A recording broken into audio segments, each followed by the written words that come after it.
Kanalimizni rivoji uchun albatta videoga like bosib qo'llab-quvvatlab qo'ying.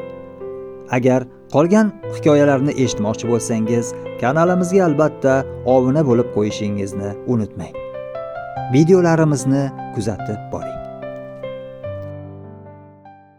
Qorong'ida buloq suvining o'zi ko'rinmas. Ammo shildirashi kunduzgidan aniqroq eshitilardi. Xolbek mehmonlarning oldiga gulxan yoqqan, qora choy idish yonayotgan archa butog'iga qornini berib, jizillab turardi. O'tirishning ilgarigi fayzi qolmagan. Oraga uzoq jimlik cho'kardi.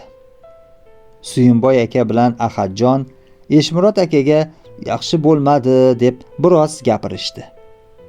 Kabobni yeb to'ygan, aroqdan yaxshigina kayf olgan Eshmurod aka birpas chakmoniga yonboshlab yotdi-yu, uyquga ketdi. Soqoli ko'rinmasa, g'ujanak bo'lib yotishi xuddi bolaga o'xshardi. Ahadjon Suyunboy akaga qarab, "Qiziq", dedi. "Boyagi johillik shu odamdan chiqqaniga hozir ishongiz kelmaydi. Endi bu omi odam kuni bilan yurib charchagan", dedi Suyunboy aka. "Tabiiy bir omi", dedi Ahadjon. "Bunaqa odamlarning tushunchalari bolalarnikiday tabiiy, ayni vaqtda bolalarnikiday mo'rt bo'ladi. Boshida tirikchilik tashvishi ham og'irda, mulla aka." "Ha, gap shu-da. Nomunosiblikni qarang-da, turmush murakkab, tushuncha ibtidoiy. Nima qilsin? Yetmay qolgan joyiga dinu, shaytonu kasofat degan narsalarni ulaydi." Ahadjon oraga tushgan noxushlikni ilmiy fikr yuritish va tahlil qilish yo'li bilan tarqatmoqchi bo'lar. Suyunboy aka bilan Xolbekka hamma narsaning mohiyatini uqtirgisi kelardi. Bid'atning ruscha ma'nosi asl nomiga yaqinroq. Qarang. Suyeveri, ya'ni behuda narsalarga ishonish. Predrasudok, ya'ni aqlning uyiga yetib borolmay, dahlizida qolib ketish.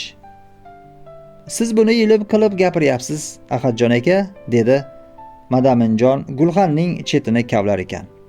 "Lekin men boyagi yigitni o'ylab, yuragim ezilib ketyapti." Hamma unga biroz taajjublanib qaradi. Suyunboy aka uning yo'g'on va tiniq ovozi borligiga endi e'tibor berdi. Chunki suhbat davomida haydovchi biroz ham gap qo'shmay o'tirardi. "Mening nazarimda", dedi Madaminjon, "o'sha yigit bilan uning xotini shu toza havoga, shu ajoyib toqqa juda yarashgan odamlar. Biz tog'dan, havodan zavqlanamiz-u, nega ulardan zavqlanmaymiz?" "To'g'ri aytasiz, Madaminjon aka", dedi Ahadjon birdan jonlanib. "Toshga rasm solib ketgan o'sha bobolarimiz ham ayol kishini shunchalik hurmat qilar ekan-ku", dedi Madaminjon. "Keyin nima falokat bo'lib, biz onalarimizni, singillarimizni paranjiga berkitganmiz. Hozir paranji yo'q, lekin uning yuraklarga enib qolgan dog'lari ham hali bor. Men o'zim buning jabrini tortganim uchun aytayapman." Madaminjon cho'ntagidan papirus olib yondirguncha hech kimdan sado chiqmadi. U papirus dudini burnidan chiqarib tez nafas oldi-yu, Ahadjonga qaradi. "U kuni tariximizni so'raganingizda aytkim kelmagandi. Endi gap kelib qoldi. Qush uyasida ko'rganini qilar ekanda. Men o'sgan uyda ayollar doim erkaklardan past qo'yilardi. Esimda bor, 9-10 yoshlik paytlarimda uyimizga bir to'p xotin-xalaj mehmon bo'lib keldi. Dasturxon yozildi. Erkak zotidan bitta men o'tiribman. Osh tortilganda qiz-juvonlar oling qilishib, keksaroq ayollarga qarashdi. Keksaroqlari menga qarab, "Oling o'g'lim, siz boshlab bering", dedi bir kampir. Men uyaldim. Hazil qilishyapti deb onamga qarasam, u kishi ham "Chini bilan ol bolam", deydi-ya. 70 yashar kampirdan 7 yashar o'g'il bolaning farishtasi ulug' bo'ladi. Noiloj oshga birinchi bo'lib qo'l cho'zdim. O'shanda bu hodisa meni juda o'ng'aysizlantirgandi. Keyin shunga o'xshash narsalarni ko'raverib, o'zimning o'g'il tug'ilganimdan faxrlanadigan bo'ldim. Otangiz sunnat to'yi ham qilgan bo'lsalar kerak, dedi Ahadjon. Ha, albatta, faqat o'g'il bolaga qilinadigan bu dabdabali to'y ham meni opa-singillarimdan bir qavat yuqoriga chiqarib qo'ygandi. Bora-bora men ham ayol jinsini pisand qilmaslikka o'rgandim. Bu odat menga faqat otamdan emas, onamdan ham yuqardi. Otam doim onamga osmondan turib muomala qilardi. Men otamning og'zidan onamning nomini eshitganim yo'q. Nuqul "Hoy" deb chaqirardi. Oyim ham uning "Hoy" deganini eshitsa, hamma ishini tashlab turib borardi. Oyog'imni uqalab qo'y derdi, otam uyqusi kelmayotgan bo'lsa. Onam uning biror so'zini yerda qoldirmasdi.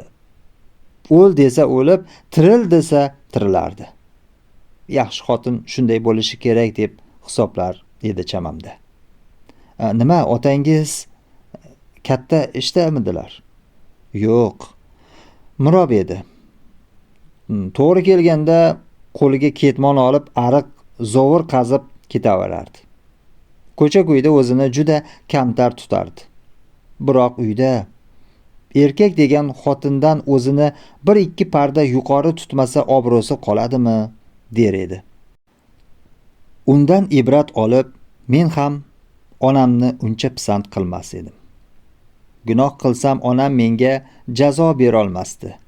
Otangga aytib adabingni berdiraman deb do'q qilardi. Ko'cha-ko'yda qizchalarga behuda teginib, kesak otib, ularni beadab so'zlar bilan so'kkan paytlarim bo'lardi. Endi o'ylab qarasam, bu ham o'zimni oliy jins deb bilganim sababli ekan. Ammo bo'y yetganingizdan keyin birdamas birda qizlarga ishqingiz tushadi-ku. Vaqti soati kelganda ota-onam meni uylantirish harakatiga tushdi. Bu orada men ota kasbi suv xo'jaligiga ishga kirdim. Eski bir mototsiklni minib, ariq-u kanallarni yoqalar yurardim. Yaxshi qizlarni ko'rganda sevish u sevilish istaklari yurakni turtib qo'yardi. Har holda yaxshi ko'rib uylanish degan gaplar mening qulog'imga ham kirgan edi-da. O'zim 8-ni bitirganman. Kinolarda, boshqa joylarda sevishganlarni ko'rsam havas qilardim. Shuning uchun onam kelin qilaman degan qizni o'zim avval bir ko'rgim kelardi. Uydagilar 1-2 marta qo'shni qishloqlik Ma'suda degan qizni maqollashdi. Uylari qaysi tomonda ekanini o'rtoqlaridan so'roqlab bildim. Adirning tagidan bir ariq suv o'tar edi. Shu yerda 5-6 tup chinor bor edi. Ma'sudalar o'sha yerda turishar ekan. Ariqdan xabar olgan kishi bo'lib, 1-2 marta chinorning oldidan o'tdim. Oxiri bir kun chetki chinorning tagida ochiq kitobini tizzasiga qo'yib o'tirgan qizni ko'rdim. Yoshgina, kelishgangina, qarshisidagi bir chinorga tikilib xayol suryapti. Men salom berdim-u, "Ha, singlim, chinorning shoxida nima bor ekan?" dedim. Singlim deb odob bilan gapirganim unga yoqdi chamamda. Ochiq yuz bilan javob berdi. Hech narsa? Bo'lmasa nimasiga qarayapsiz? Shu chinorlarning hammasi bitta chinorning tomiridan unib chiqqanmish. Siz shunga ishondingizmi? Ha, men bo'lsam ishonmasdim. Nega? Bittasiniga emas, ikkitasiniga emas, tomiridan chiqqan deyishsa ham boshqa gap edi. Qiz yuzimga hayron bo'lib tikildi. Ko'zlari shunday beg'ubor, odamga shunday ishonch bilan qaraydi. Men uyalib ketdim. Qiz boladan birinchi marta shunchalik iymanishim. Gapimni tekislashga tirishdim.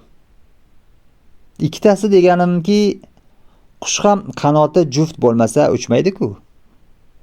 Chinorni qush qilib uchirib yuborganim o'zimga ham kulgili tuyulib, yana xijolat bo'ldim. Ko'ngli toza qiz bu gaplarga men o'ylagandan ham nozikroq ma'no beribdi. Keyin bildim. O'shanda u meni uyatchan yigit ekan. Mehr-muhabbat ikki tomonlama bo'lishini istarkan deb o'ylabdi. O'sha daqiqalarda men chindan ham u o'ylagandaqa yigit edim. Axir bundayroq cholg'u ham yaxshi mashshoqning qo'liga tushsa ajoyib ohanglar chiqaradi-ku. Shunga o'xshab haligi qizning sofdilligi, samimiyligi menda yashirinib yotgan eng pok tuyg'ularni yuzaga chiqargandi. O'sha paytda u ham ko'zimga faqat bir qiz emas, juda aziz bir odam bo'lib ko'rinardi. Agar hozir Ma'suda tirilib kelsa, men bu yoqdagi umrimizning hammasini o'sha kunga qarab sozlar edim. Madaminjon yutoqib nafas oldi-yu, bir lahza jim qoldi. Ulardan sal narida ustiga brezent tortilgan mashina turardi. Gulxan yorug'ida mashinaning soyasi orqasiga tushardi. Bu soya olov tillari bilan birga ko'tarilib tushib lip-lip qilar. Mashina brezentini xilpiratib turgan joyida yurib ketayotganga o'xshardi. So'nggi gapdan keyin hamma Madaminjonga sergaklanib qarab qoldi. Xolbek uning sochi ko'p tushib, peshona ustlari yiltirab qolganiga, yuzi g'ijimlanib tashlanganday ko'rinishiga endi e'tibor berdi. Odamning aqli kechkirar ekanda, dedi Madaminjon armon to'la tovush bilan. 5 yildan beri har qayoqda yurib, turli shaharlarda ishlab, endi ko'zim ochildi-yu, lekin kech. Shunday qilib, to'ydan oldin men Ma'suda bilan yana bir marta uchrashdim. Ularning ariq bo'yidagi arqonlab boqayotgan bitta qo'ylari bor ekan. Bir kun shu qo'y arqondan bo'shab, adirdan o'tayotgan suruvga qarab qochibdi. Qiz uni ushlay olmay quvib yurgan ekan, men ustiga kelib qoldim. Mototsikldan tushib ushlab berdim. Esimda bor. Ancha semirgan, baquvvat qirriq qo'y ekan. Ma'sudaning qo'lidan chiqib ketadigan ko'rindi. Belimda bir suv yuvilgan shoxi belbog'im bor edi. Shuni yechib, qo'yning bo'yniga bog'lab berdim. Qizning qo'llari belbog'imga tekkanda yuzimga tekkanday bir yoqimli ko'rindi. Ma'suda qo'yni quvib, issiqda ancha bo'g'riqib ketgan ekan. Qarshimda turishdan uyaldi-yu, rahmat aytib, qo'yini yetaklab yo'lga tushdi. Men ham nima qilishimni bilmay mototsiklga mindim. Motorni yondirdim.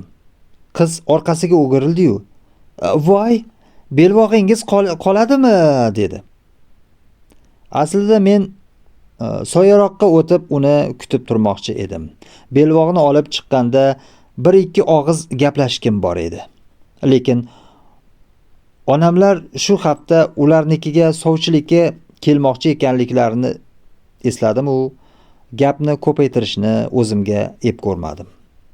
Nazarimda mendagi oliy jins tilga kirdi. Sen yigit kishisan, gapni maydalashtirib, senga yarashmaydi bu narsa deganday bo'ldi. Belbog' sizda tursin, dedim. To'y bo'lib qolsa, shu qo'yning palovidan tugib yuborasiz. Qanaqa to'y? Ma'sudaxon, biznikilar meni uylantirmoqchi bo'lib, sizni kelinlikka mo'ljallab yurishibdi. Agar kelsa xafa bo'lmassiz. Ana sizga ko'tara savdo. Qiz hali mening otimni bilmaydi-yu, men to'y haqida gapiryapman. Shaddod qizlar bo'lsa, "Toshingni ter" deyardi. Lekin Ma'suda mendaqalarga to'g'ri keladigan bir odob bilan tarbiyalangan ekan. Gap qaytarmadi. Indamay qo'yini yetaklab ketaverdi. Men uning juda bezovtalanib, tashvishlanib qolganini sezdim. Keyin bilsam, bezovtalanganicha bor ekan. Ma'suda o'sha yili 10-ni bitirgan ekan. Endi Toshkentga o'qishga ketish niyatida yurgan ekan. Ammo ota-onasi uni boshqa o'qitmoqchi emas ekan. 18 ga kirdi. Endi birorta yaxshi joydan odam chiqsa berib tinchlik deb yurgan ekan. Shu yerda vrach bo'lib ishlaydigan Nasimxon ismli bir yigitning Ma'sudaga ishqi tushgan ekan. Birga o'qiydigan dugonalarini vosita qilib bir marta gaplashgan ekan. Ma'suda men hali o'qimoqchiman deb javobini bergandan keyin yigit uning orzusini hurmat qilib, mayli bo'lmasa kutaman degan ekan. Shuning ustiga biznikilar borishgan. Ma'sudaning otasi mening otamni mirob deb ilgaritdan hurmat qilar ekan.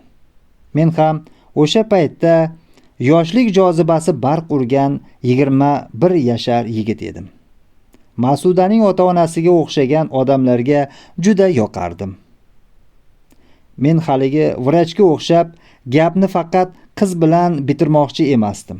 Ixtiyorni ota-onalarga berib qo'ygandim. Bu ham ularga meni yaxshi ko'rsatardi. Qiz to'yning daragini eshitib, o'qiyman deb yig'labdi.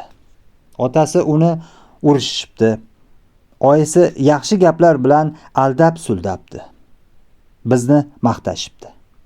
Biznikilar ham kelin tomon so'ragan hamma narsani bermoqchi bo'lib, rasm-rusumlarini juda o'rniga qo'ygan ekan. Oxiri to'y bo'ladigan bo'ldi.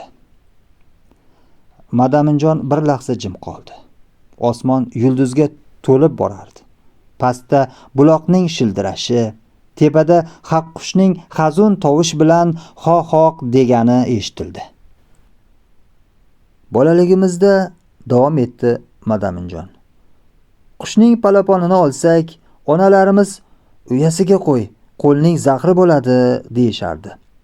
Aytganlarini qilmasak, palapon haqiqatdan ko'p o'tmay tamom bo'lardi. O'sha chinor tagida Ma'suda bilan ikkovimizning oramizda palaponday nozikkina bir mehr paydo bo'lgandi. Oraga darrov ota-onalar, sovchilar, to'y tashvishlari tushgandan keyin shu palapon qo'lma-qo'l bo'lib ketdi-da. Qo'lning zahri urdi. Endi o'ylab qarasam, menga o'xshab chinakam sevilish yo'li bilan uylanolmaydigan oliy jinslarga ota-onalarning oraga tushib ish bitirishi juda kerak ekan. Biz hali eski urf-odatlar uchun nuqul qariyalarni ayblaymiz. Aslida menga o'xshagan tayyoriga ayyor yoshlar bu aybga teng sherik. Lekin o'sha paytda men o'zimni ancha ilg'or odam deb bilardim.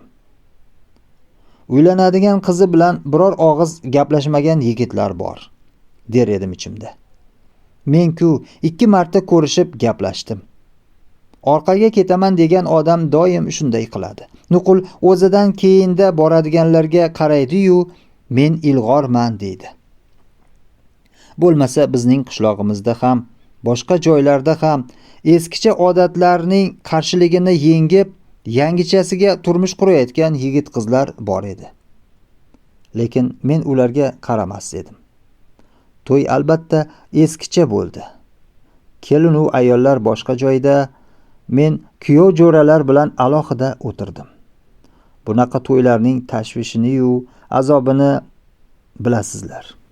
Hamma rasm-rusumlarini qilib, qizni otasinikidan olib kelishayotganda rosa yig'labdi. Bu dargohda boshiga tushadigan mashaqqatlarni sezganday bizning hovlimizga ham yig'lab kirdi. Odatga binoan men uni mashinadan ko'tarib olib tushib qo'ydim. Shunda sezdim. Yuzi ko'z yoshidan nam. Xo'rsindi. Menga bu og'ir tegdi. Kuyov jo'ralarning yoshi kattarog'i menga tasalli berdi. Qoidasi shu. Yig'lamasa jon deb turgan ekan deb uyat qilishadi, dedi. Lekin men qizning yig'lashi bejizmasligini sezgan edim. Unga odam qo'ygan haligi Nasimxon ezimga tushdi. Keyin bilsam, Ma'suda u vrachni o'ylagan ham emas ekan. Faqat o'qish orzusidan ajragani, eskicha to'y bo'lgani, meni durust bilolmay tegayotgani uchun yig'lagan ekan. Mening ko'nglim g'ash bo'ldi. Kuyov jo'ralar to'nlarining etagi tagida shishani yashirib, aroq ichishib o'tirishardi. Menga ham quy dedim. Chimildiqqa kayf qilib kirdim. Bechora qiz burchakda oq ro'molga o'ranib, qafasga tushgan qushday mung'ayib o'tirgan ekan. Menda odamgarchilik bo'lsa, avval durustroq bir gaplashar edim. Ko'ngil so'rab, yupatardim, lekin bunga sabr toqat qani. Birinchi marta ko'rishganimizda men u bilan sizlab gaplashgandim. Endi balanddan kelib senlab gaplashaman. Ha, nega buncha yig'laysan deyman. Yo boshqa ko'ngil berganing bormidi? Mast alas qiliqlar qilaman. Bilamanki, chimildiqning naryog'ida yangalar rasm-rusumini qilib poylab o'tirishibdi. Ular mening erlik hukmimni-yu, yigitlik kuchimni payqashlari kerak. Bu bema'nilikni qarangki, yigit bilan qiz bir-birini yaxshi ko'rib, masalan, xat yozishsa uyat qilishadi-yu, shu yigit bilan qizning chimildig'i ortida o'tirib behayo narsalarni guvohi bo'lishdan uyalishmaydi. Taomil shu-da, dedi Suyunboy aka negadir uyalib. Xolbek Madaminjonga mijja qoqmay qarab turardi. Xotinini maqtab, o'zini astoydil so'kib gapirayotgan yigitni Xolbek umrida birinchi marta ko'rmoqda edi.